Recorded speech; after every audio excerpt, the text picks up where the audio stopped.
इतिहास के पन्नों में एक ऐसी दास्तान छुपी है जिसे सुनकर रूह कांप जाती है।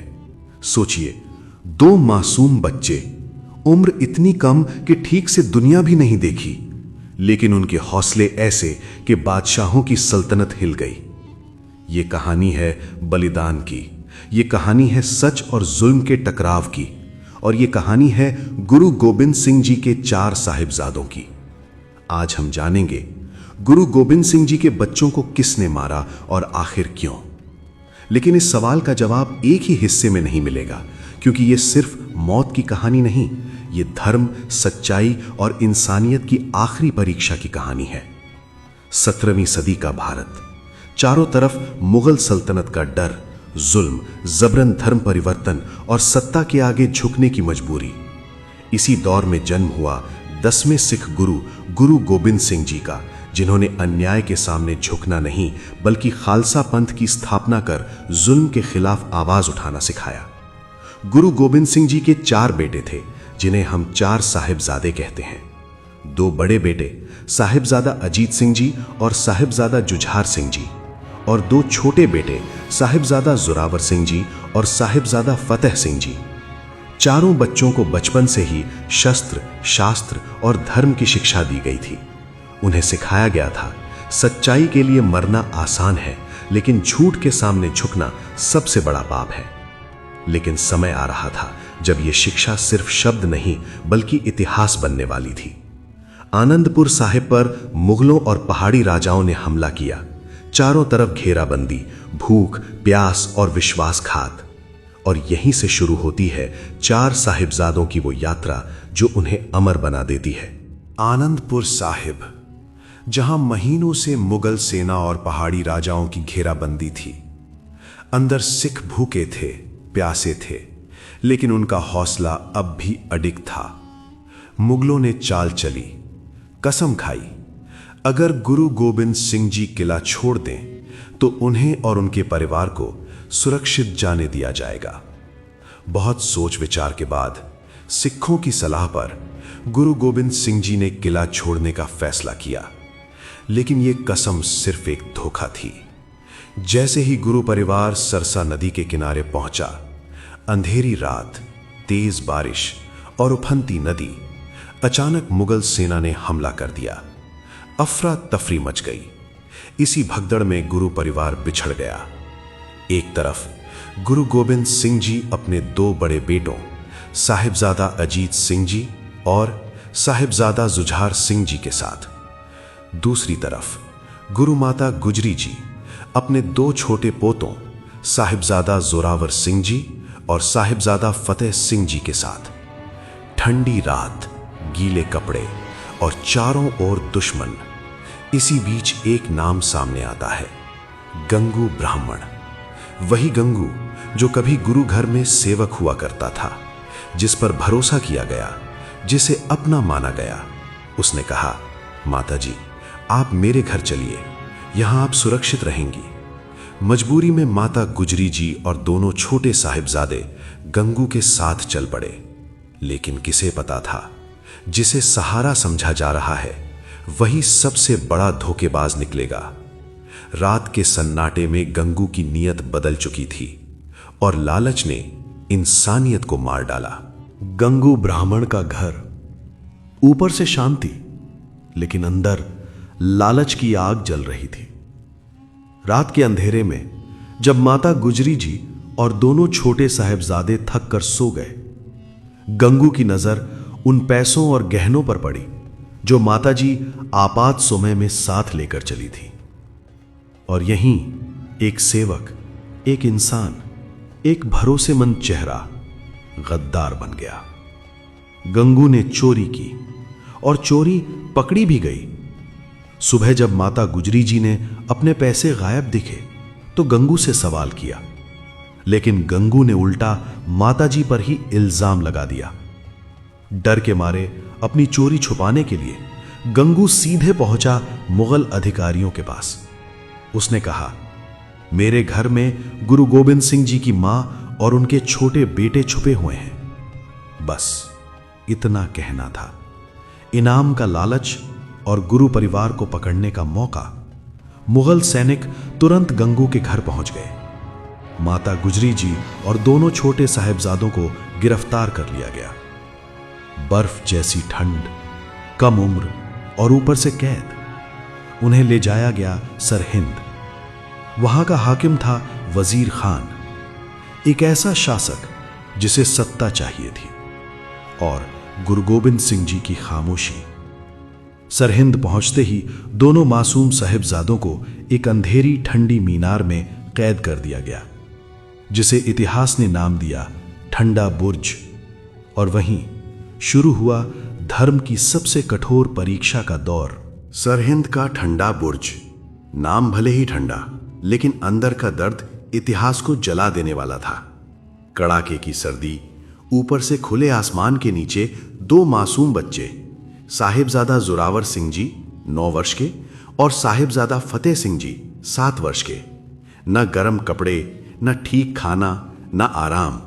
और पास ही दूसरी मीनार में उनकी दादी माता गुजरी जी, बेबस, लाचार, बस अरदास करती हुई।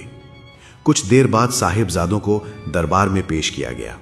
सामने बैठा था नवाब वजीर खान, घमंड से भरा हुआ, सत्ता के नशे में चूर।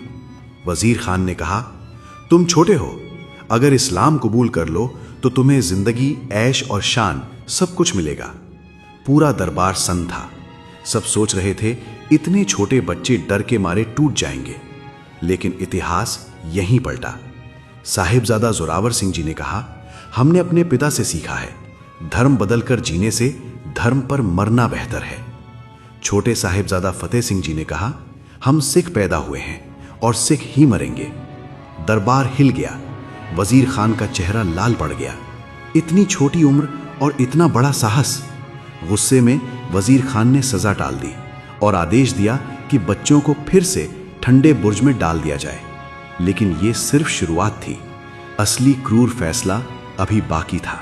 अगली सुबह सरहिंद का दरबार फिर सजा, लेकिन इस बार हवा में एक अजीब सा सन्नाटा था। वजीर खान रात भर सो नहीं पाया था। 2 छोटे बच्चे उसकी सत्ता को चुनौती दे चुके थे। दरबारियों ने सलाह दी, हुजूर, ये बच्चे हैं, इन्हें छोड़ दीजिए। लेकिन वजीर खान के दिल में रहम नहीं था, सिर्फ डर था। डर इस बात का कि कहीं ये बच्चे बड़े होकर उसके जुल्म का अंत ना कर दें।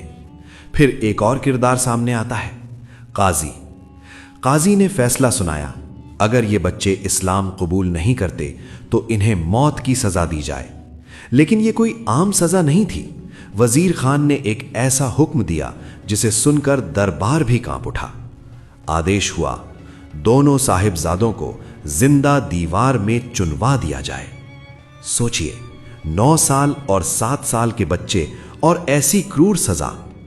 जब यह फैसला सुनाया गया तो साहिबजादों के चेहरे पर न डर था न आंसू, सिर्फ एक शांति और गुरु की सिखाई हुई ताकत। उन्हें फिर से ठंडे बुर्ज में ले जाया गया ताकि आखिरी बार सोचने का मौका दिया जा सके। लेकिन जवाब वही था, हम अपना धर्म नहीं छोड़ेंगे। और तभी इतिहास की सबसे दर्दनाक घड़ी करीब आने लगी। वो पल आ चुका था जिसे सुनकर आज भी आंखें नम हो जाती हैं। सरहिंद में दीवार खड़ी की गई, ईंटें, गारा और सामने खड़े 2 मासूम साहिबजादे। साहिबजादा जोरावर सिंह जी ने अपने छोटे भाई फतेह सिंह जी का हाथ थामा, जैसे कह रहे हो, डरना मत, हम सही रास्ते पर हैं। दीवार चुनना शुरू हुआ, एक ईंट, फिर दूसरी। हर ईंट के साथ वजीर खान फिर पूछता, अब भी मौका है, इस्लाम कबूल कर लो। लेकिन जवाब हर बार वही, हम सिख हैं और सिख ही रहेंगे। जब दीवार साहिबजादों की छाती तक पहुंची तो उनके होठों पर वाहेगुरु का नाम था। ना चीख, ना शिकायत, बस अटूट विश्वास। आखिरकार दीवार पूरी कर दी गई। इतिहास गवाह है, जब दीवार गिराई गई तो दोनों साहिबजादे शहीद हो चुके थे। उसी समय ठंडे बुर्ज में बैठी माता गुजरी जी को यह खबर मिली। बरसों की तपस्या, पूरा जीवन सेवा में और एक ही दिन में अपने दोनों पोतों का बलिदान। माता जी ने आसमान की ओर देखा और बस इतना कहा, तेरा भाड़ा मीठा लागे वाहेगुरु। और उसी पल माता गुजरी जी ने भी अपने प्राण त्याग दिए।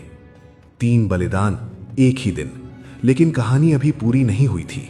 दूसरी ओर मैदान जंग गुरु गोविंद सिंह जी अपने 2 बड़े बेटों के साथ मुगल सेना से लड़ रहे थे। साहिबजादा अजीत सिंह जी सिर्फ 18 वर्ष की उम्र, लेकिन शेर जैसा साहस। उन्होंने अकेले सैकड़ों मुगल सैनिकों का सामना किया और वीर गति को प्राप्त हुए। इसके बाद साहिबजादा जुझार सिंह जी मात्र 14 वर्ष अपने बड़े भाई को गिरते देखा, लेकिन कदम पीछे नहीं हटाए। उन्होंने गुरु पिता से अनुमति ली और युद्ध भूमि में उतर गए और वहीं शहीद हो गए। चारों बेटे, चारों बलिदान। जब गुरु गोविंद सिंह जी को सरहिंद की घटना का पता चला, माता गुजरी जी और 2 छोटे साहिबजादों की शहादत, तो सबने सोचा गुरु टूट जाएंगे। लेकिन गुरु गोविंद सिंह जी ने कहा, 4 मुए तो क्या हुआ, जीवित कई हजार। यानी मेरे 4 बेटे शहीद हो गए, लेकिन खालसा के रूप में मेरे हजारों बेटे आज भी जिंदा हैं। ये शब्द सिर्फ जवाब नहीं थे, ये जुल्म के खिलाफ घोषणा थे। लेकिन सवाल अब भी बाकी है, क्या वजीर खान अपने किए से बच पाया? सरहिंद, जहां जुल्म की नींव मासूमों के खून से रखी गई थी।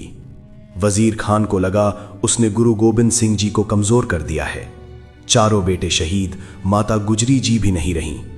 लेकिन वो भूल गया था, सिखों का इतिहास बदले से नहीं, न्याय से चलता है। समय बीता और खालसा की ताकत और भी संगठित होती गई। 1710 ईस्वी में गुरु गोविंद सिंह जी के प्रिय शिष्य बाबा बंदा सिंह बहादुर ने सरहिंद पर चढ़ाई की। ये वही सरहिंद था जहां 2 मासूम साहिबजादों को जिंदा दीवार में चुना गया था। युद्ध भयंकर था, लेकिन अंत तय। वजीर खान युद्ध में मारा गया। सरहिंद का पतन सिर्फ एक शहर की हार नहीं थी, ये इंसाफ की जीत थी। जहां कभी मासूमों की चीखें दबाई गई थीं, वहीं न्याय की गूंज सुनाई दी। लेकिन इस कहानी का सबसे बड़ा सवाल अभी भी बाकी है। ये सब क्यों हुआ? बच्चों को क्यों मारा गया? अब सबसे जरूरी सवाल, आखिर गुरु गोविंद सिंह जी के बच्चों को मारा क्यों गया? इसका जवाब सिर्फ धर्म में नहीं, डर और सत्ता में छुपा है। मुगल हुकूमत जान चुकी थी, गुरु गोविंद सिंह जी सिर्फ एक गुरु नहीं, एक आंदोलन है। खालसा पंथ का मतलब था, कोई जुल्म के आगे नहीं झुकेगा, कोई जबरन धर्म परिवर्तन नहीं करेगा और हर इंसान बराबरी का हक रखेगा। ये सोच मुगल सल्तनत के लिए सबसे बड़ा खतरा थी।